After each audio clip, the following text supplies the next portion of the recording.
धन्यवाद करते प्रभु जी आज के सेशन के लिए। प्रभु सारी महिमा आदर गौरव हम तुझे देते हैं परमेश्वर। प्रभु तू प्यार का परमेश्वर है और प्रभु हम जानते हैं कि तू हमारे बीच में उपस्थित है, क्योंकि तेरे वचन कहता है जहाँ 2 या 3 तेरे नाम से इकट्ठा होते हैं वहाँ पे तू होता है प्रभु जी। प्रभु यीशु आज फिर एक बार हम इस शाम के समय में प्रभु तेरी उपस्थिति में आए हैं प्रभु जी। धन्यवाद करते परमेश्वर आज के इस दिन के लिए परमेश्वर। प्रभु हर एक चीज़ को जो हमारे जीवन से कंसर्न रखती है, जो भी चीज़ आज हमारे जीवन से रिलेटेड है प्रभु, हम तेरे हाथों में सौंप देते हैं।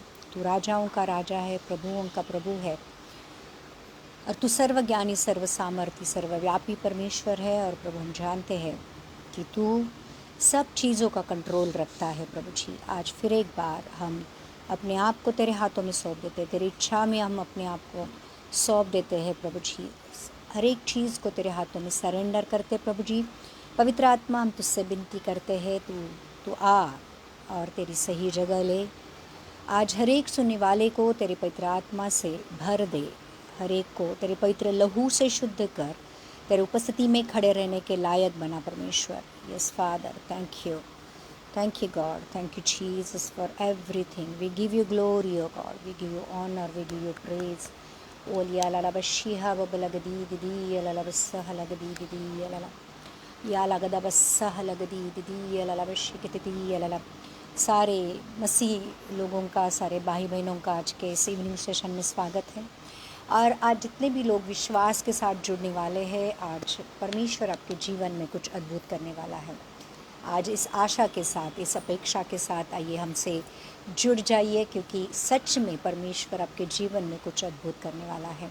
जितने भी लोगों के जो रुके हुए काम हैं, परमेश्वर आज उनको आगे बढ़ाने वाला है। बहुत सारे लोग आज है जिनके बहुत सारे अनआंसर्ड प्रेयर है, बहुत सारे दिन से वो प्रार्थना कर रहे हैं जॉब के लिए, बच्चे के लिए, बहुत सारी चीज़ें जो उनके जीवन में रुक सी गई है। आज परमेश्वर आपको कह रहा है कि आने वाले दिनों में, इस महीने में परमेश्वर आपकी हर एक इच्छा को, जो आप परमेश्वर के वचन के अनुसार है, परमेश्वर के आत्मा के अनुसार है, पूरी करेगा। Jesus thank you. वाला दबस्सा हलगदी दीदी अला के। आज हमारे इस सेशन की शुरुआत करते हैं परमेश्वर के आराधना से। परमेश्वर की पवित्र आत्मा को हम बुलाते हैं। धन्यवाद प्रभु जी सारी चीज़ों के लिए। दुआ परमेश्वर, हम तेरा स्वागत करते हैं, धन्यवाद करते परमेश्वर। पाकरू के दरिया में हम डूब जाएंगे, पाकरू की दरिया में हम डूब जाएंगे। तू प्यार हमारा है, दिलदार हमारा है। तू प्यार हमारा है, दिलदार हमारा है। हम तुझ में खो जाएंगे, पाकरू की दरिया में हम डूब जाएंगे, पाकरू की दरिया में हम डूब जाएंगे। तेरा ही कलाम यीशु अब मेरी ढाल है, तेरा ही कलाम यीशु अब मेरी ढाल है। चल संग तेरे सदा मेरी फरियाद है, चल संग तेरे सदा मेरी फरियाद है, मेरी फरियाद है, मेरी फरियाद है। पाकरू के दरिया में हम डूब जाएंगे, पाकरू की दरिया में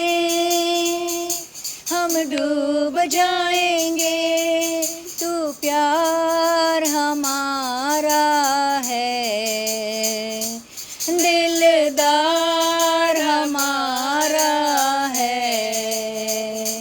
तू प्यार हमारा है, दिलदार हमारा है। हम तुझ में खो जाएंगे, पाक रूह की दरिया में हम डूब जाएंगे। पाक रूह की दरिया में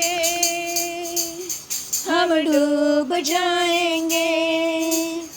अपने मसा से यीशु रूह मेरी भर दे। अपने मसा से यीशु रूह मेरी भर दे। बनूं तेरे जैसा, मुझे तेरे जैसा कर दे। बनूं तेरे जैसा, मुझे तेरे जैसा कर दे। तेरे जैसा कर दे, तेरे जैसा कर दे। पाक रूह की दरिया में हम डूब जाएंगे। पाक रूह की दरिया में हम डूब जाएंगे। तू प्यार हमारा है, दिलदार हमारा है। तू प्यार हमारा है, दिलदार हमारा है। हम तुझ में खो जाएंगे। पाक रूह की दरिया में हम डूब जाएंगे। पाक रूह की दरिया में हम डूब जाएंगे। जीने का सलीका यीशु तूने ही सिखाया है। जीने का सलीका यीशु तूने ही सिखाया है। जिंदगी को मेरे यीशु तूने ही संवारा है। जिंदगी को मेरे यीशु तूने ही संवारा है। तूने ही संवारा है, तूने ही संवारा है। पाक रूह की दरिया में हम डूब जाएंगे। पाक रूह की दरिया में हम डूब जाएंगे। तू प्यार हमारा है, दिलदार हमारा है। तू प्यार हमारा है, दिलदार हमारा है। हम तुझ में खो जाएंगे। पाक रूह की दरिया में हम डूब जाएंगे। पाक रूह की दरिया में हम डूब जाएंगे। ओ जीसस, थैंक यू। प्रभु यीशु, तेरी आत्मा को प्रभु एक फ्लड की तरह परमेश्वर हमारे ऊपर भेज दे परमेश्वर। यस फादर, ओ जीसस, पवित्र आत्मा जो तेरा आत्मा है परमेश्वर, जो हमें सिखाता है कि परमेश्वर की आराधना कैसे करते हैं प्रभु जी।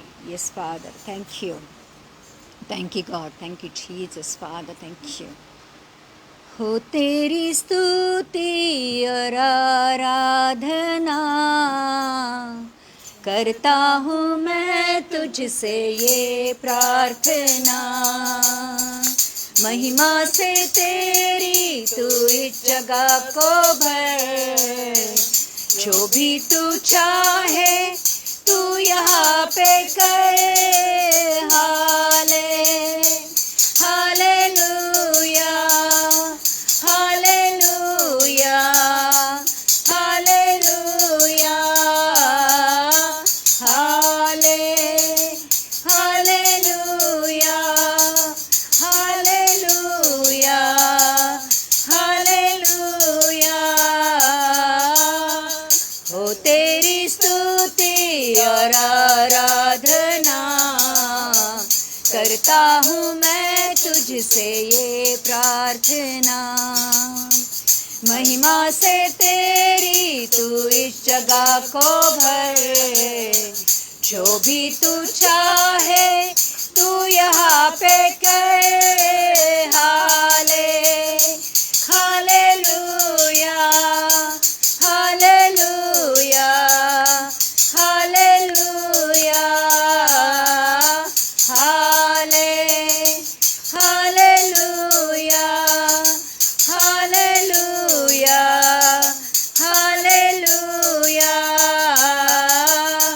करुणा से तेरी नया दिन दिखाता है। ढाल मेरी बनकर तू रक्षा करता है। जब मैं पुकारूं तू दौड़ाता है। जब मैं गिरूं तू मुझे उठाता है। हालेलुया हालेलुया हालेलुया हाले हालेलुया हालेलुया हालेलुया। सारे जहां में तुझसा कोई नहीं। तुझको छोड़ कोई प्रभु है ही नहीं। घुटने में टेकू बस तेरे सामने। तू है मेरा प्रभु तू मेरा पिता। हालेलुया हालेलुया हालेलुया हाले हालेलुया हालेलुया हालेलुया। हो तेरी स्तुति और आराधना करता हूँ मैं तुझसे ये प्रार्थना। महिमा से तेरी तू इस जगह को भर। जो भी तू चाहे तू यहाँ पे कर। हालेलुया हालेलुया हालेलुया हाले हालेलुया हालेलुया हालेलुया हाले hallelujah hallelujah hallelujah. Thank you, Lord. Holy alarm, holy, holy, holy Jesus. Holy alashi alalam, holy alalalashi alalabassa halagdi alala। O Jesus thank you. तू प्यार का परमेश्वर है प्रभु। तेरा नाम प्यार है प्रभु जी। Yes God. और तेरे जैसा प्यार हमें इस दुनिया में कोई नहीं करता है प्रभु जी। तूने वो प्यार कर कर हमें दिखाया है परमेश्वर। आज जितने भी लोग खुद को अकेला पाते हैं परमेश्वर, आज जितने भी लोगों को अपनों ने छोड़ दिया है, जितने भी लोगों के जीवन में एक बहुत एक ऐसा एम्प्टीनेस है परमेश्वर। और काफ़ी सारे लोग ऐसे महसूस करते हैं कि मेरा इस दुनिया में कोई नहीं है, मुझे कोई प्यार नहीं करता है। आज परमेश्वर आपसे कहता है कि दुनिया बनाने वाला, राजाओं का राजा, प्रभुओं का प्रभु आपसे प्यार करता है और आपसे बेहद प्यार करता है। और आज परमेश्वर आपसे चाहता है कि आप अपने आप को कभी भी अकेला मत महसूस करो, क्योंकि एक ऐसा परमेश्वर है जो कभी छोड़ता नहीं, कभी त्यागता नहीं। वह आज आपके ज़िंदगी में भी तुम्हारे साथ है और ज़िंदगी के बाद भी आपके साथ है। इसलिए आज आनंदित होने का समय है कि परमेश्वर जो जो जो जो जो प्यार है, वो प्यार से, जो अगापे प्यार है, जो अनकंडीशनल प्यार है, जिसमें कोई भी ये करोगे वो करोगे तो ये मिलेगा वो मिलेगा, वैसा वाला प्यार नहीं है। एक ऐसा प्यार है जिसमें कोई भी कंडीशन नहीं है। वो ऐसा परमेश्वर है कि आप पापी थे, आपने बहुत सारे पाप किए थे, आज भी पाप कर रहे हो, फिर भी वो हमसे प्यार करता है। वो प्यार का सागर है आज आइए अपनी आँखों को हम बंद करते हैं और परमेश्वर से कहते हैं कि तू प्यार का सागर है। Yes God, yes God, you are love. Yes God is love, God is love. Yes father, तू प्यार का सागर, सागर दया का तू है। तू प्यार का सागर, सागर दया का तू है। तेरे प्यार के सागर में हम तैरना चाहते हैं।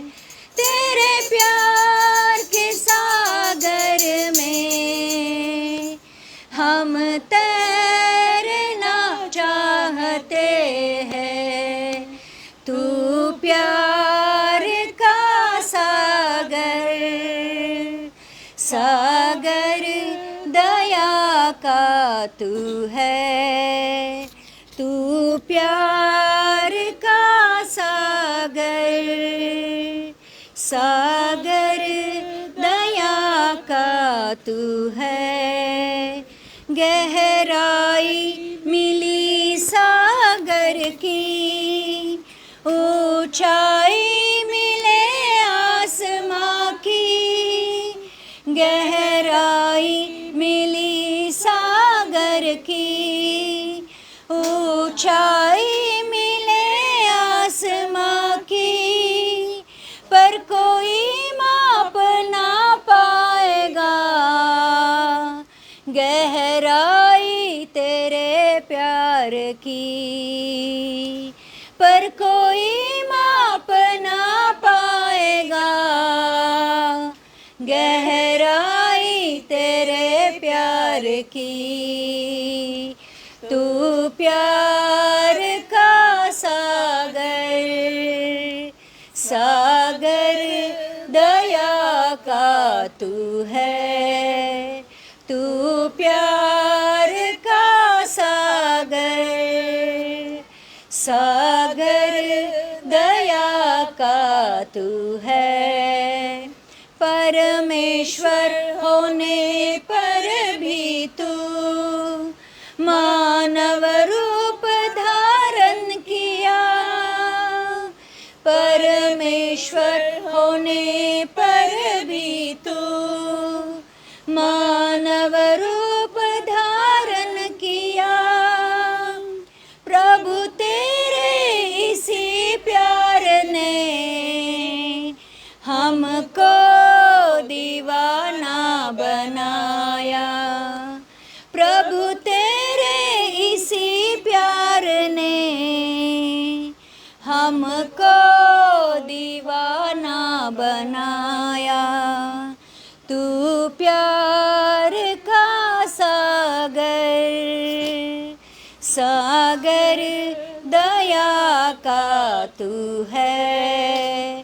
तू प्यार का सागर, सागर दया का तू है।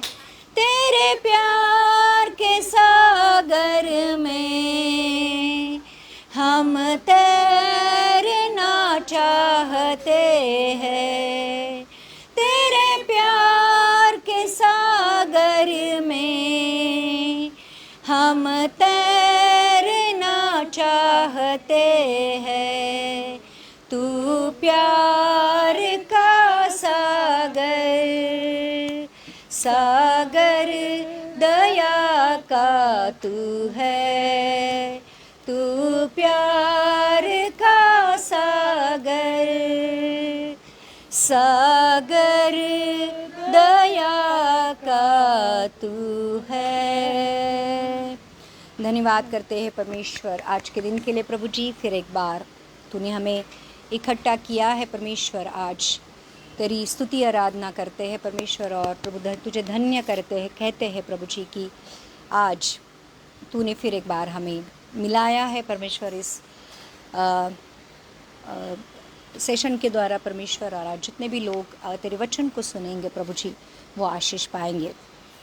बहुत सारे लोगों के आज प्रार्थना के उत्तर मिलेंगे प्रभु। बहुत सारे लोग आज ऐसे हैं कि जो बहुत सालों से प्रार्थना कर रहे हैं और उनको ऐसे लग रहा है कि प्रभु मेरी सुन नहीं रहा है, लेकिन आज इस वचन के द्वारा परमेश्वर आपसे ये बातें करेगा कि परमेश्वर की आपके लिए क्या इच्छा है। और जब हम परमेश्वर की इच्छा को जानेंगे तो डेफिनेटली हम पाएंगे कि हमारी प्रार्थना क्यों सुननी नहीं जाती है, या फिर हमारी प्रार्थना परमेश्वर कब सुनेगा, और आपके हर एक प्रश्न का उत्तर आज परमेश्वर के वचन के द्वारा परमेश्वर देगा। Amen amen. आइए हम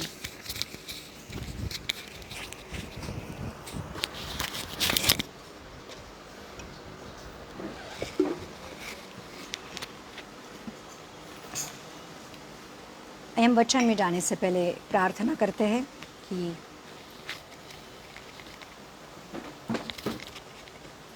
प्रभु धन्यवाद आज के इस दिन के लिए। और प्रभु जी आज जितने भी सुनने वाले हैं प्लीज़ अपने हर एक डिस्ट्रैक्शन को, हर एक जो भी चीज़ें आज आपको वचन सुनने से रोक रही है उसको बाजू में रखो। और आज जो भी परमेश्वर हमसे बातें करने वाला है आज हम पूरे दिल के साथ उसकी बातों को सुनेंगे परमेश्वर। प्रार्थना करते हैं आज के दिन के लिए कि प्रभु आज तेरे वचन के द्वारा तो हमसे बातें करने वाला है प्रभु जी। तेरे हमारी आत्मिक कानों को, हमारी आत्मिक आँखों को तू खोल दे परमेश्वर। और प्रभु आज तेरी इच्छा को हमारे ऊपर तू जाहिर कर, क्योंकि प्रभु जी तेरी इच्छा जानकर उसको पूरी करना ही हमारे जीवन का कर्तव्य है। प्रभु यीशु मसीह तेरे प्रिय नाम से मांगते हैं, सुन और कबूल कर। आज हमारे वचन का एक टॉपिक ये है कि surrender yourself to the will of God. परमेश्वर की इच्छा में अपने आप को, या परमेश्वर की इच्छा पर अपने आप को सौंप दो। ज़िंदगी परमेश्वर में आने के बाद हमारी ज़िंदगी बदल जाती है, क्योंकि अब परमेश्वर का वचन ये कहता है कि हम अपने नहीं हैं, परमेश्वर के लहू के द्वारा परमेश्वर ने हमें खरीदा है। और अब हमारा शरीर परमेश्वर की आत्मा का मंदिर है, और हमारे दिल में परमेश्वर की आत्मा काम करती है। तो इसका मतलब ये है कि जब हम परमेश्वर के हो जाते हैं तो परमेश्वर की इच्छा के अनुसार चलना फिर हमारी ज़िंदगी का कर्तव्य बन जाता है। लेकिन और एक बात यह है कि फिर भी परमेश्वर में आने के बाद, वचन को सुनने के बाद, ये सुनने के बाद भी कि परमेश्वर के लहू के द्वारा हमें खरीदा गया है, परमेश्वर की इच्छा पर चलना है या फिर अपनी इच्छा पूरी करनी है, हमारी चॉइस रहती है। तो ज़िंदगी में हर एक पल पल के लिए हम ये चुनाव कर सकते हैं कि मुझे परमेश्वर की इच्छा पूरी करनी है या फिर मेरी खुद की इच्छा को पूरी करनी है। तो हर एक छोटी या बड़ी चीज़ में परमेश्वर हमें चुनाव देता है कि काफ़ी बार हमारे सामने चुनाव होता है कि चर्च आना है कि नहीं आना है, प्रार्थना करनी है कि नहीं करनी है, लोगों को मदद करनी है या नहीं करनी है, स्तुति आराधना करनी है या नहीं करनी है। तो इसका मतलब ये है कि हर एक बात में हमें, भले हम परमेश्वर पर विश्वास करते हैं, हम मसीह कहलाते हैं, लेकिन फिर भी हमारे लिए चुनाव होता है कि मैं करूं कि नहीं करूं। तो वचन कहता है, देखो परमेश्वर की बात करेंगे तो परमेश्वर हमें एक बहुत बड़ा वादा ये करता है। इर्मिया की किताब का अगर 29वां अध्याय का 11 वचन, जो बहुत फेमस वचन है, जो हर एक के हर एक मसीह के वो होठों के ऊपर रहता है, जहाँ पे परमेश्वर ये कहता है इर्मिया 29:11, क्योंकि यहोवा की यह वाणी है कि जो कल्पनाएं मैं तुम्हारे विषय करता हूँ उन्हें मैं जानता हूँ, वे हानि की नहीं वरन कुशाल की ही है, और अंत में तुम्हारी आशा पूरी करूँगा। तो परमेश्वर का वचन यहाँ पे कहता है कि जो कल्पनाएं, जो विचार, जो योजना मेरी तुम्हारे लिए है वो तुम्हारी कुशल की है, मतलब तुम्हारे भले की है। तो परमेश्वर का वचन यहाँ पे क्लियरली ये कहता है कि God has plans for your life, plans to prosper you. prosper you मतलब हर एक चीज़ में आपको बहुतायत देने के लिए या हर एक चीज़ में आपके उन्नति करने के लिए, आपके कुशल मंगल के लिए परमेश्वर की योजना है।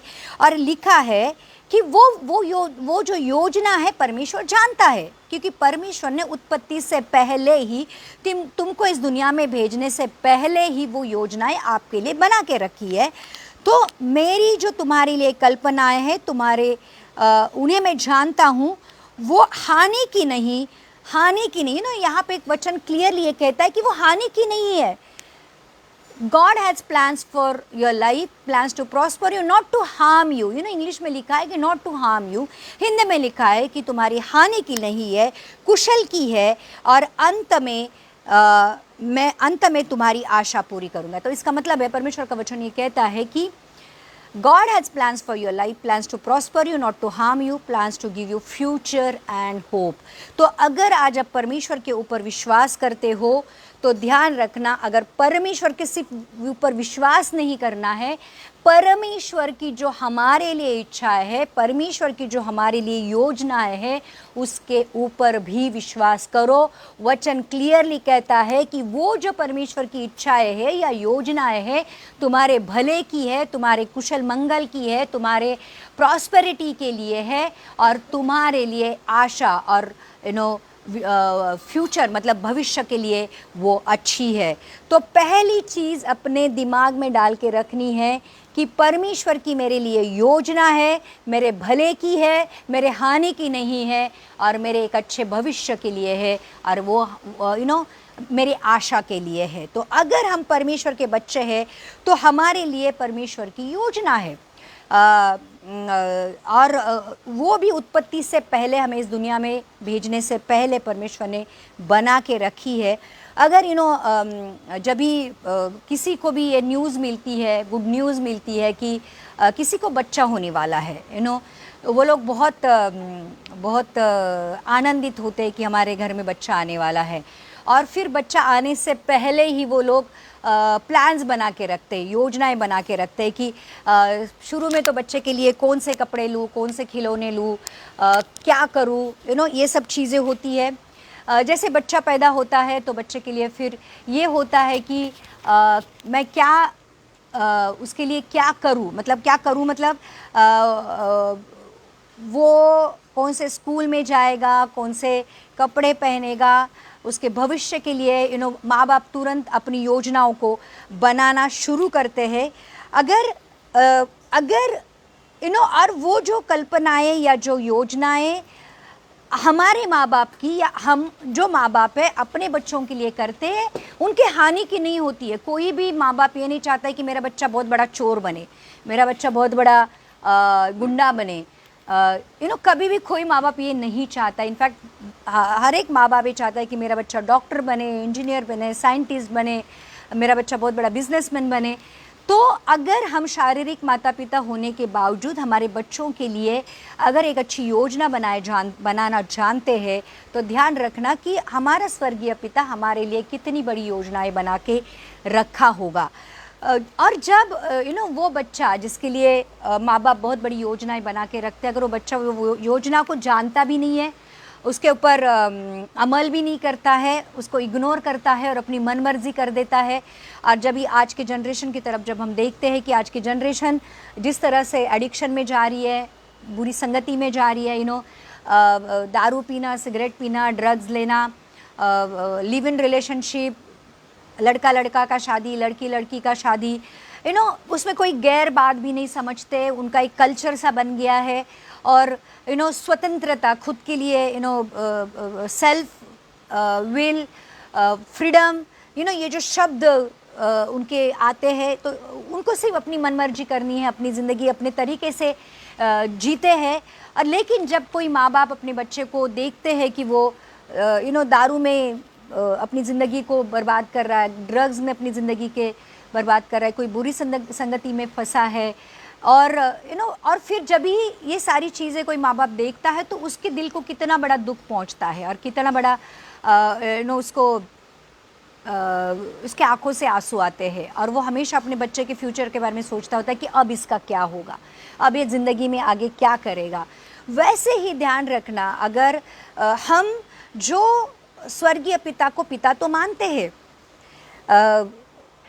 उद्धार भी पाते हैं यीशु मसीह के ऊपर विश्वास रखकर, लेकिन हम मसीह लोग अगर कहीं पे चूक जाते हैं तो यहाँ पे चूक जाते हैं कि हम परमेश्वर को ये पूछना ही भूल जाते हैं कि प्रभु मेरे लिए तेरी क्या इच्छा है, और फिर परमेश्वर में होने के बावजूद भी हम हमारी इच्छा पूरी करते हैं या हमारी इच्छा के ऊपर चलते हैं या फिर हमारी योजनाओं को हम पूरा करते हैं। हम लोग क्या करते हैं मालूम है, हम ये कहते हैं कि प्रभु ये बिजनेस मैं शुरू कर रहा हूँ तो इसको आशीषित कर, प्रभु ये लड़की के साथ मैं शादी कर रहा हूँ तो ये शादी को तू आशीषित कर, प्रभु मैं मेरे जीवन के साथ ये करना चाहता हूँ, अब तू उसको आशीषित कर। मतलब हम ये कहते हैं कि प्रभु मैं ये करूँ कि नहीं करूँ, ये नहीं पूछते हैं, ये मैं कर रहा हूँ अब तू इसको आशीषित कर। तो हम परमेश्वर के लिए कोई चुनाव नहीं छोड़ते हैं, परमेश्वर को ये नहीं कहते कि तेरी मर्जी क्या है, प्रभु मैं सच में तेरी मर्जी जानना चाहता। और फिर काफ़ी बार हम फंस जाते हैं और फिर बिजनेस चलता नहीं है, शादी टिकती नहीं है, कोई रिलेशनशिप में हम पड़ जाते हैं, वो टूट जाता है और फिर हम बुरी तरह फंस जाते हैं। तो ये अगर हमारे जीवन में नहीं होना चाहिए तो कोई भी छोटा या बड़ा जब भी हम निर्णय लेते हैं तो वो निर्णय लेने से पहले हमें परमेश्वर को पूछना है कि परमेश्वर मैं ये करूं कि नहीं करूं। और देखो, जब हम हमारे रास्ते ले लेते हैं, हम हमारे रास्तों पे चलते, कहते तो हम मसीह है, कहते तो हम परमेश्वर के बच्चे हैं, लेकिन जब हम हमारी मनमर्जी करने लगते हैं, और परमेश्वर देख सकता है क्योंकि अंत से आदि देखता है, वो जानता है कि मेरा बच्चा नाश की ओर जा रहा है, मेरा बच्चा गलत संगति में जा रहा है, मेरा बच्चा गलत विचार कर रहा है, और फिर वो स्वर्गीय पिता को कितना दुख पहुंचाता हो। अगर मैं माँ हूँ और मेरा बच्चा अगर गलत कुछ कर रहा है तो मुझे, और फिर वो मनमर्जी करता है, वो कहता है कि मैं तेरी नहीं सुनूंगा, मैं मेरी ज़िंदगी है, मेरी ज़िंदगी का जैसे माई लाइफ माई रूल, मैं मेरी ज़िंदगी के साथ जो भी करना है मैं करूँगा, अब तुम्हारा मेरी ज़िंदगी के ऊपर कोई अधिकार नहीं है। और फिर मैं देख रही हूँ कि नाश की ओर जा रहा है मेरा बच्चा, तो मुझे कैसे तकलीफ़ होगी। वैसे ही हमारे स्वर्गीय पिता को भी तकलीफ़ होती है। तो हमारे स्वर्गीय बाप तो हमारे लिए अनंत काल की योजना रखता है, वो सिर्फ ये ज़िंदगी के लिए नहीं रखता है, आने वाली ज़िंदगी के लिए भी उसकी हमारे लिए योजना होती है। और जब पिता और पुत्र के प्यार को जानेंगे तभी मानेंगे कि परमेश्वर की मेरे लिए कितनी बड़ी, कितनी महान, कितनी अच्छी, कितनी भली, कितनी कुशल की योजना है। और यीशु मसीह एक उदाहरण के तौर पर इस दुनिया में आया था कि पिता की इच्छा किस तरीके से पूरी करते हैं। यीशु मसीह ने शरीर में आकर, मानव के रूप में आकर हमें बताया है कि सच में अगर परमेश्वर की छोटी से छोटी या बड़ी से बड़ी भी योजना पूरी करनी है तो वो कैसे पूरी करती है। और यीशु मसीह ने हमेशा एक फोकस, मुझे बहुत अच्छा लगता है यीशु मसीह के बारे में कि उसने कभी भी कहीं पे टाइम पास नहीं किया। यीशु मसीह ने कहीं भी कोई ऐसी चीज़ नहीं कही जिसे वो पिता की इच्छा नहीं है, या ऐसी चीज़ बोली नहीं, ऐसी चीज़ सोची नहीं कि जो पिता के इच्छा के विरुद्ध हो या पिता की इच्छा उसमें शामिल नहीं हो। हमेशा उसने पिता की इच्छा पूरी की। और मत्ती की किताब का 26वां अध्याय का अगर हम 39 वचन पढ़ेंगे, मैथ्यू 26:39 में लिखा है,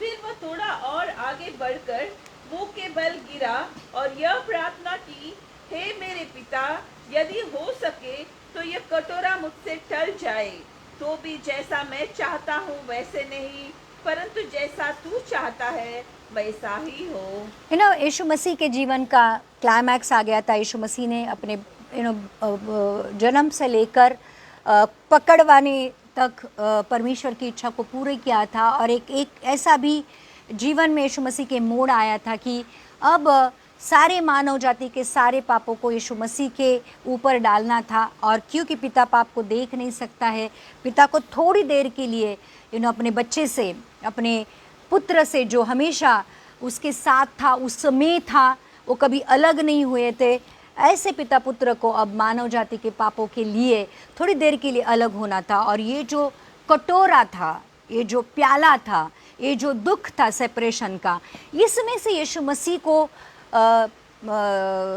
जाना नहीं था। मतलब वो जो अलगाव का दुख था, वो यीशु मसीह चाहता था कि वो नहीं उसको उसमें से जाना पड़े। लेकिन वो कहता है कि हे मेरे पिता, गतसमनी में वो प्रार्थना करता है, यदि हो सके तो ये कटोरा मुझसे टल जाए, तो भी जैसा मैं चाहता हूँ वैसा नहीं, परंतु जैसा तू चाहता है वैसे ही तेरी इच्छा मेरे जीवन में पूरी हो। तो इसका मतलब यह है, पिता की इच्छा थी कि सारे मानव जाति के सारे पापों के लिए मेरा बेटा उस क्रूस पर मरे, और बेटे की भी इच्छा थी कि पिता की इच्छा मैं पूरी करूं। और देखो कितना महान प्यार है। हम बार बार ये वचन को सुनते हैं तो हम उस वचन की गहराई को भूल जाते हैं। तो ध्यान रखना, यीशु मसीह इस दुनिया में पिता की इच्छा पूरी करने आया था। बोलने में बहुत ईजी लगता है, लेकिन इच्छा ये थी कि हम क्रूस पर मर जाए। तो यीशु मसीह ने पिता की इच्छा पूरी की। और इसलिए यीशु कहता है, यूहन्ना की किताब का 5वां अध्याय का 30वां वचन पढ़ेंगे, जॉन 5:30। मैं अपने आप से कुछ नहीं कर सकता, जैसा सुनता हूँ वैसा न्याय करता हूँ, और मेरा न्याय सच्चा है, क्योंकि मैं अपनी इच्छा नहीं परंतु अपने भेजने वाले की इच्छा चाहता हूँ। क्योंकि यीशु मसीह देखो ये कहता है, हमेशा वो ये कहता है, ये स्टेटमेंट कितना अच्छा है कि वो कहता है, मैं अपनी इच्छा नहीं परंतु अपने भेजने वाले की इच्छा चाहता हूँ। तो हर एक चीज़ में यीशु मसीह ने अपनी भेजने वाले पिता की इच्छा चाही थी। और हमारे लिए भी वही है कि हमें भी इस दुनिया में भेजा गया है एक पुत्र के रूप में, तो हमें भी परमेश्वर की इच्छा के ऊपर कैसे चलना है। और इसलिए यीशु ये कहता है कि एक बार यीशु बैठा था और उसके माँ बाप, उसकी माँ और उसके भाई लोग उसको मिलने आते हैं, और उसके शिष्य कहते हैं कि यीशु मसीह तेरी माँ और तेरे भाई तुझे मिलने आए हैं। और यीशु मसीह देखो क्या उत्तर देता है। मत्ती की किताब का 12वां अध्याय का 50वां वचन ये कहता है कि यीशु मसीह देखो कितना फोकस लाइफ जी रहा था। क्योंकि जो कोई मेरे स्वर्गीय पिता की इच्छा पर चले वही मेरा भाई और मेरी बहन और मेरी माता है। तो अगर हमारा रिश्ता, हम कहते हैं कि पिता के साथ, पुत्र के साथ बन गया है, मैं अब पिता का बच्चा हूँ, अगर मैं पुत्र का दुल्हन हूँ, तो ध्यान रखना, अगर वो रिश्ते में हम बन गए हैं, तो यहाँ पे वचन क्लियरली कहता है, जो कोई मेरे स्वर्गीय पिता की इच्छा पर चलता रहे, उसकी इच्छा को पूरी करता रहे, वही मेरा भाई, वही मेरी बहन और वही मेरी माँ। तो अगर हमारी हालत लेकिन हमारी हालत उस बिगड़े हुए बच्चे की तरह है, जो कहलाता तो है स्वर्गीय पिता का बच्चा, लेकिन अपनी मनमर्जी करता है। और जब भी ज़रूरत है बाप के पास, घर में ना कितने सारे ऐसे बच्चे होते हैं कि अपनी मनमानी करते हैं, 2-2, 4-4, 5-5 दिन घर से बाहर रहते हैं, फिर जब भी पैसे की ज़रूरत होती है, कपड़े की ज़रूरत होती है, खाने की ज़रूरत है, अपने घर पे आते हैं, धाम धूम करते हैं, माँ बाप को मारते पीटते हैं, अपनी ज़रूरत को पूरा करते हैं और फिर वापस चले जाते हैं। हम शायद मारते पीटते नहीं, लेकिन हम आते हैं, परमेश्वर को कहते हैं कि ये मेरी इच्छा है, ये पूरी कर, प्रार्थना करते हैं, परमेश्वर के हाथों में सौंप देते हैं, इच्छा पूरी हो जाती, वापस दुनिया में गुल हो जाते हैं, फिर वापस जब भी ज़रूरत पड़ती वापस आते हैं। ये हम हमारे पिता के साथ कहते हैं। लेकिन परमेश्वर का वचन क्लियरली ये कहता है, अगर आप परमेश्वर के साथ रिश्ते में बंध गए हो, तो फिर जो पिता की इच्छा पूरी करता है वही परमेश्वर का रिश्तेदार है। ध्यान रखना, वही पिता का पुत्र है, वही यीशु मसीह का भाई है, बहन है या फिर माँ है। परंतु रिश्ता तब बनेगा जब परमेश्वर की हमारे लिए भली भांति सिद्ध इच्छा को जानकर हम उसको पूरी करने लगे। और परमेश्वर की इच्छा को कैसे जानना है, आइए देखते हैं। रोमियो की किताब का 12वां अध्याय का 2 वचन ये कहता है, रोमन्स 12:2 में लिखा है, इस संसार के सदृश न बनो, परंतु तुम्हारे मन के नए हो जाने से तुम्हारा चाल चलन भी बदलता जाए, जिससे तुम परमेश्वर की भली और बावती और सिद्ध इच्छा अनुभव से मालूम करते रहो। तो पहली चीज, अगर परमेश्वर के साथ रिश्ता बनाना है तो जग के साथ रिश्ता तोड़ना पड़ेगा, क्योंकि वचन ये कहता है जग के साथ दोस्ती परमेश्वर से दुश्मनी है।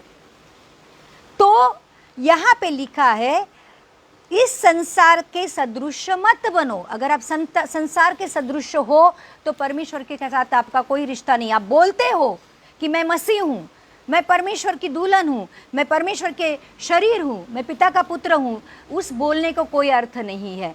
वचन क्लियरली कहता है संसार के सदृश मत बनो, परंतु तुम्हारे मन के नए हो जाने से तुम्हारा चाल चलन भी बदलता जाए। अगर आपका मन बदली हो गया है, अगर आपके अंदर यीशु मसीह का मन आ गया है, अगर आपके अंदर परमेश्वर की आत्मा काम कर रही है, अगर आपके अंदर परमेश्वर के वचन के काम कर रहे हैं, वचन काम कर रहे हैं, तो ध्यान रखना उसके अनुसार आपका चाल चलन फिर बदलता जाता है। और आपका बदला हुआ चाल चलन ही गवाही है कि अब आप परमेश्वर के साथ रिश्ते में बंध गए। और जब हम संसार को छोड़कर परमेश्वर के पास आकर परमेश्वर के जैसा आत्मा और वचन के द्वारा चलने लगते हैं, तब जाकर परमेश्वर, जिससे तुम परमेश्वर की भली भांति सिद्ध इच्छा अनुभव से मालूम करते रहो। जब हम परमेश्वर के साथ फिर रिश्ते में बंध जाते हैं तो परमेश्वर पवित्र आत्मा के द्वारा, वचन के द्वारा हमारे ऊपर हर एक छोटी या बड़ी चीज़ के लिए उसकी इच्छा को प्रकट करता है। अगर कोई बिजनेस भी शुरू करना चाहते तो परमेश्वर चाहता है कि देख, ये पार्टनर के साथ मत कर, इस जगह पे मत कर। परमेश्वर उसकी अगर शादी करनी है तो वो कहता है कि इस जगह पे शादी मत कर, ये तेरे लिए लड़की नहीं है, ये तेरे लिए लड़का नहीं है।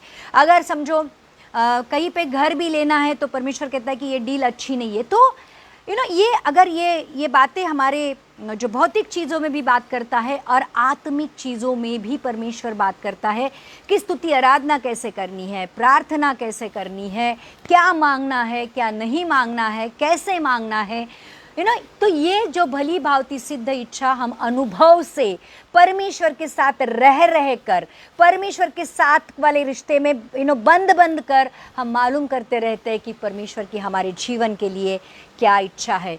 और एक चीज़ हम कर सकते हैं, अगर परमेश्वर की इच्छा हमको मालूम करनी है तो हम प्रार्थना कर सकते हैं। आइए भजन संहिता 143 का 10वां वचन पढ़ेंगे। साम्स 143:10 में लिखा है, देखो दाऊद राजा कितनी अच्छे से प्रार्थना कर रहा है परमेश्वर के पास। मुझको यह सिखा कि मैं तेरी इच्छा कैसे पूरी करूं, क्योंकि मेरा परमेश्वर तू ही है। तेरा भला आत्मा मुझको धर्म के मार्ग पे ले चले। देखो कितनी अच्छाई के साथ दाऊद राजा कहता है कि मुझको ये सिखा कि मैं तेरी इच्छा कैसे पूरी करूं। परमेश्वर, मैं नहीं जानता हूं कि तेरी इच्छा कैसे पूरी की जाती है। तू मेरा परमेश्वर है, तू मेरा यहोवा है, तू मेरा प्रभु है, तू मेरा स्वामी है, तू मेरा राजा है, तू मेरा पिता है। कि प्रभु अब तेरी इच्छा पूरी करना मेरी ज़िंदगी का कर्तव्य है, तो मुझको ये सिखा, मैं नहीं जानता, तू मुझे सिखा कि मैं तेरी इच्छा कैसे पूरी करूं। है ना, अगर नहीं जानते हैं तो प्रार्थना कर सकते हैं, क्योंकि वो हमारा परमेश्वर है। और ये कहता है कि तेरा भला आत्मा मुझको धर्म के मार्ग पर लेके चले। तो ये दाऊद राजा ये कहता है कि तेरा आत्मा जो तूने मेरे अंदर डाला हुआ है वो मुझे तेरे धर्म के मार्ग पर तेरी इच्छा को पूरी करते हुए लेके चले। और मत्ती की किताब का अगर हम लोग 6वां अध्याय का 10वां वचन पढ़ेंगे, जहाँ पर परमेश्वर ने हमें प्रार्थना कैसे करनी है, इन शिष्यों ने पूछा कि हमें प्रार्थना कैसे करनी है सिखा। और उसमें स्पेसिफिकली ये मेंशन किया है कि परमेश्वर की इच्छा को पूरी करना भी उस प्रार्थना का एक हिस्सा है, जहाँ पे लिखा है तेरा राज्य आए, तेरी इच्छा जैसे स्वर्ग में पूरी होती है वैसे पृथ्वी पर भी हो।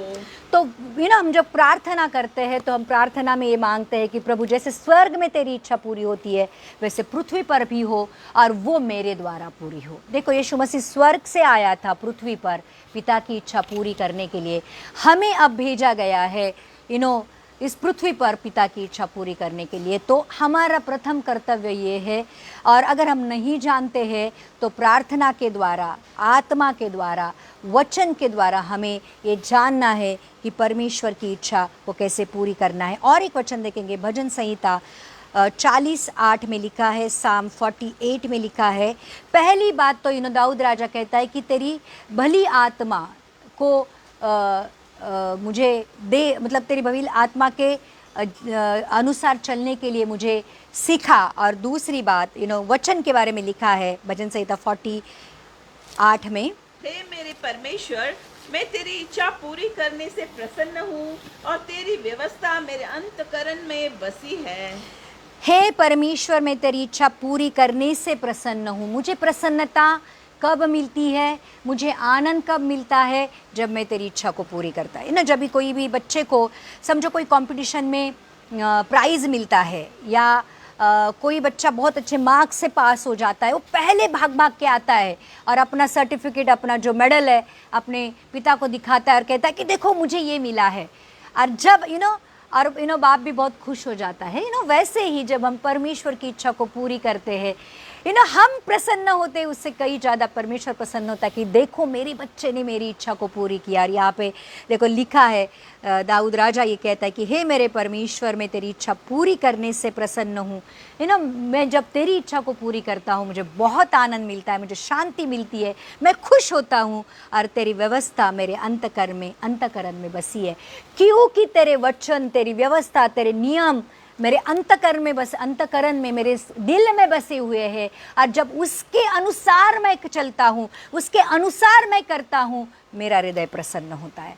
मुझे मेरे जीवन में एक शांति मिलती है कि हाँ, मैंने परमेश्वर के वचन को मेरे जीवन के द्वारा पूरा किया। तो देखो चर्च, ये हमारे जीवन में भी होना चाहिए कि परमेश्वर की इच्छा के अनुसार, मतलब परमेश्वर की इच्छा, परमेश्वर ने हमें उसके आत्मा के द्वारा, जैसे लिखा है कि परमेश्वर का आत्मा परमेश्वर की गूढ़ बातें जानता है और हमारी बातें भी जानता है। और वो हमारे बीच में एक दुआ है जो परमेश्वर की बातों को हम तक पहुंचाता है और हमारी बातों को परमेश्वर तक पहुंचाता है।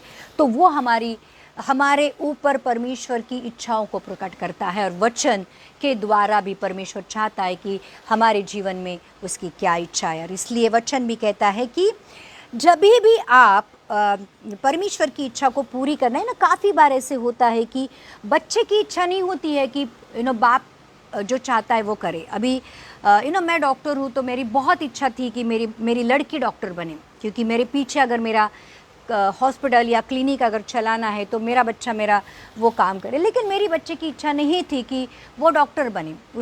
मैंने साइंस के बाद डॉक्टर की उसने कॉमर्स लिया। तो मुझे कहीं ना कहीं जाकर बहुत दुख हुआ कि मेरा बच्चा डॉक्टर नहीं बना। तो ठीक है, उसकी मर्जी थी, लेकिन अगर वो डॉक्टर दिल से बनती थी तो मुझे बहुत अच्छा लगता था।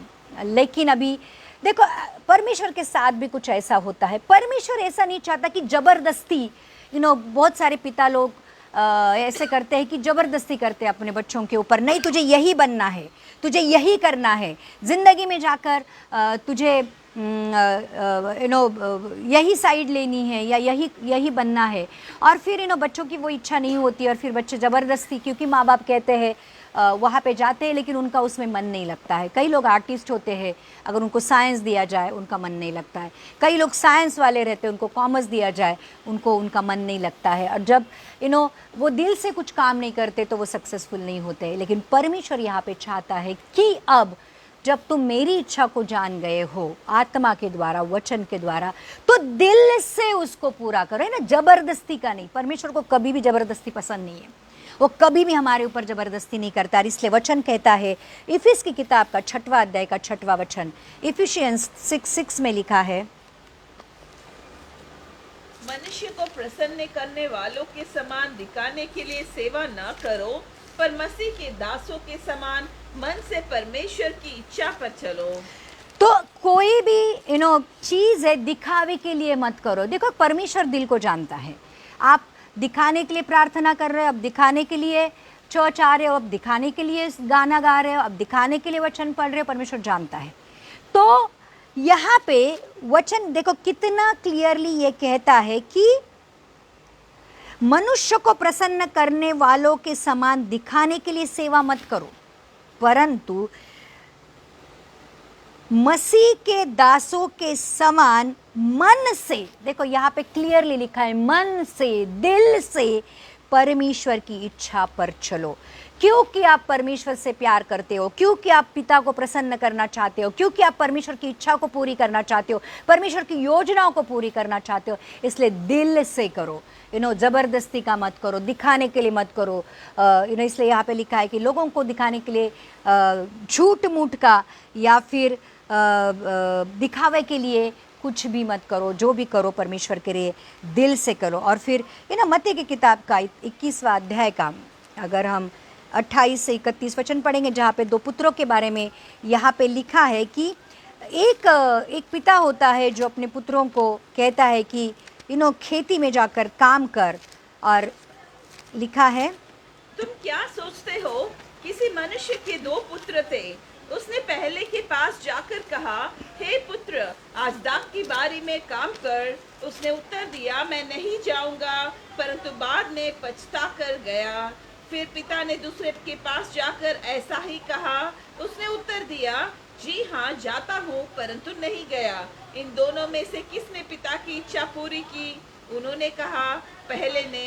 यीशु ने उनसे कहा, मैं तुमसे सच कहता हूँ कि मैं सुन लेने वाले और वेश्याएं तुमसे पहले परमेश्वर के राज्य में प्रवेश करते हैं। तो यहाँ पे देखो कितना क्लियर कट दाखला ये है कि जब परमेश्वर हमें कुछ करने के लिए कहता है, हम करते हैं कि हाँ परमेश्वर करता हूँ, आज नहीं कल करता हूँ, कल नहीं परसों करता हूँ, लेकिन एक को कहा गया कि कर, वो बोलता है मैं नहीं करूँगा, लेकिन बाद में उसको पछतावा कि नहीं, पिता ने मुझे कहा है, मुझे करना पड़ेगा, और वो करता है।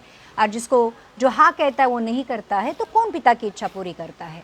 तो डेफिनेटली जो उस बारी में जाकर काम करता है वही।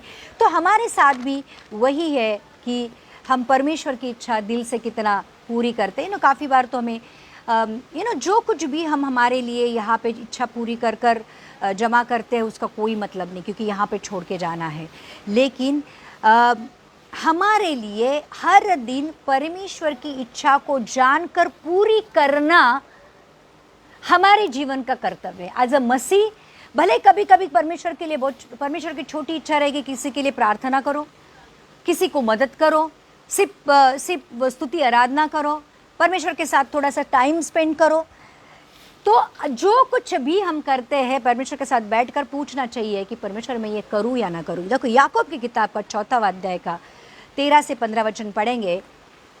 याकूब 4:13 से 15।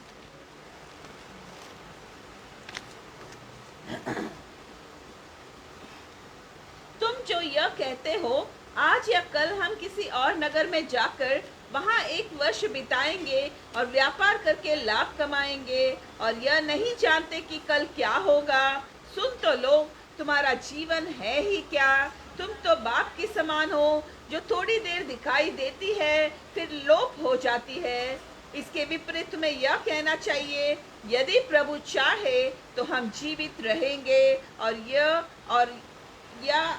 या वो काम भी करेंगे। तो यहाँ पे देखो क्लियरली वचन ये कहता है कि हम लोग हमारे जीवन के लिए बहुत सारे योजनाएं बनाते हैं कि हम ये कमाएंगे, वो कमाएंगे, ये बिजनेस करेंगे, यहाँ पे घर बनाएंगे, हम ये गाड़ी लेंगे, हम ये कपड़े लेंगे, हम ये गहने लेंगे। हम हमारे लिए बहुत सारी योजनाएं बनाते हैं।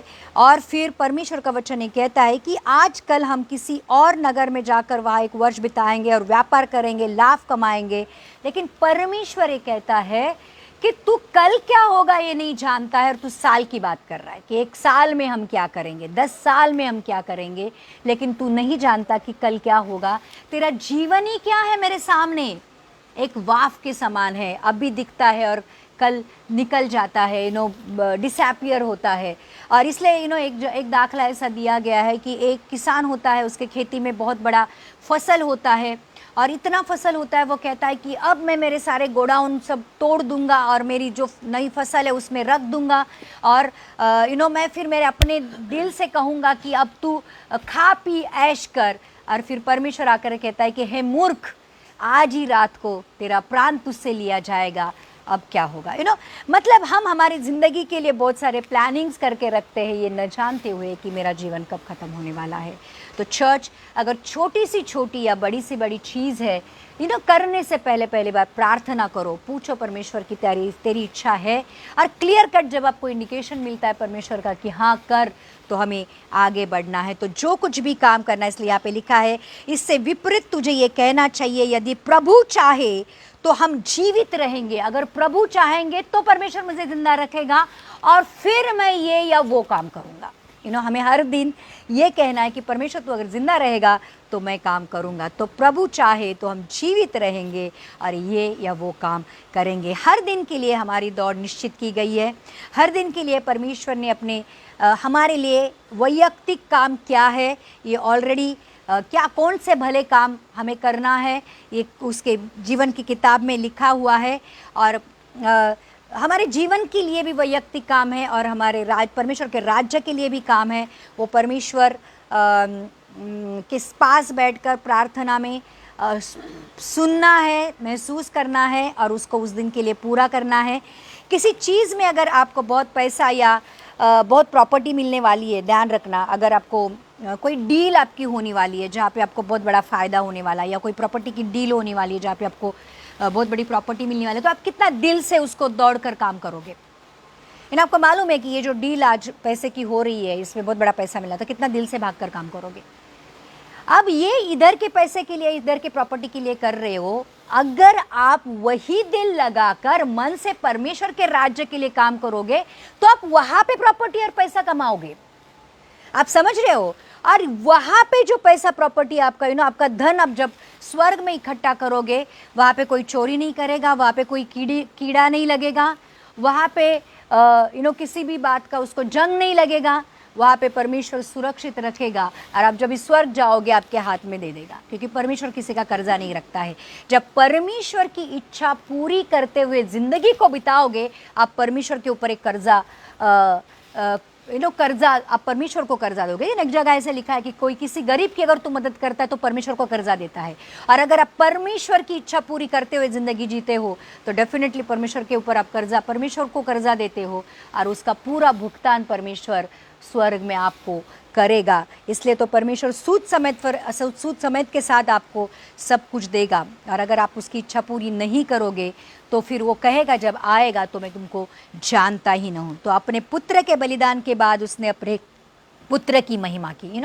यीशु मसीह को भी सबसे ऊंचा नाम परमेश्वर ने तब दिया जब उसने पिता की महिमा की, जब उसने पिता की इच्छा को पूरे किया, तब जाकर उसको वो महान नाम मिला जिसके आगे स्वर्ग पृथ्वी और पृथ्वी के नीचे की दुनिया भी झुकती है। और एक दिन हर एक जीवा कबूल करेगी और एक घुटना उस नाम के आगे टिकेगा और कबूल करेगा कि यीशु मसीह ही जिंदा खुदा है। ये कब हुआ? जब यीशु मसीह ने अपना बलिदान उस क्रूस पर किया। तो हमारे लिए भी आज एक चेतावनी है। एक आखिरी वचन लेंगे मत्ती की किताब का 7वां अध्याय का 21वां वचन। ये कहता है कि हे प्रभु बोलने वाले परमेश्वर के राज्य में प्रवेश नहीं करेंगे परंतु वही जो पिता की इच्छा पर चलते हैं। तो कितनी बड़ी चेतावनी है चर्च। हम लोग बहुत मुंह से तो परमेश्वर को बहुत नाम लेते हैं, मुंह से तो बहुत परमेश्वर की महिमा करते हैं, लेकिन महिमा तब होती है जब हम एक्चुअल में परमेश्वर की इच्छा को पूरी करते हैं, परमेश्वर की इच्छा को जानकर उसको पूरी करते हैं। तो आज अगर ये मैसेज इसलिए बहुत ज़रूरी है जानना क्योंकि हम आखिरी से भी आखिरी जीवन आखिरी दिनों में आ गए हैं, है ना। हम खुद को मसीह तो कह रहे हैं लेकिन मनमानी कर रहे हैं, अपनी इच्छा को पूरी कर रहे हैं, अपना जीवन अपने तरीके से जी रहे हैं। आज परमेश्वर का वचन क्लियरली आपसे बातें करता है कि आपके लिए परमेश्वर की योजनाएं आपके भले की है, नुकसान की नहीं है, आपको एक भविष्य और आशा के लिए है। वो इच्छा को जानकर उसको पूरी करना आपका कर्तव्य, तब जाके आप परमेश्वर के बच्चे कहलाओगे, परमेश्वर के साथ रिश्ते में बन जाओगे। और आप परमेश्वर की इच्छा को जब पूरी करोगे, जो परमेश्वर की भली भांति और सिद्ध इच्छा को मालूम करके जब उसको पूरी करोगे तो स्वर्ग में आपको बहुत बड़ा स्वागत करेंगे। जैसे परमेश्वर जब भी आपको स्वर्ग में आप पहुंचोगे तो कहोगे धन्य है मेरे भले दास। और अगर ये सुनना है तो आज परमेश्वर की इच्छा पर जानकर पूरी करना हमारा कर्तव्य। नहीं तो परमेश्वर जब आएगा और आप कहोगे कि हे प्रभु, मैंने तेरे नाम से कितने चिन्ह चमत्कार किए, मैंने तेरे नाम से बीमारों को चंगा किया, मैंने दुष्ट आत्माओं को निकाला, और परमेश्वर कहेगा मैं तुझे जानता ही नहीं हूँ।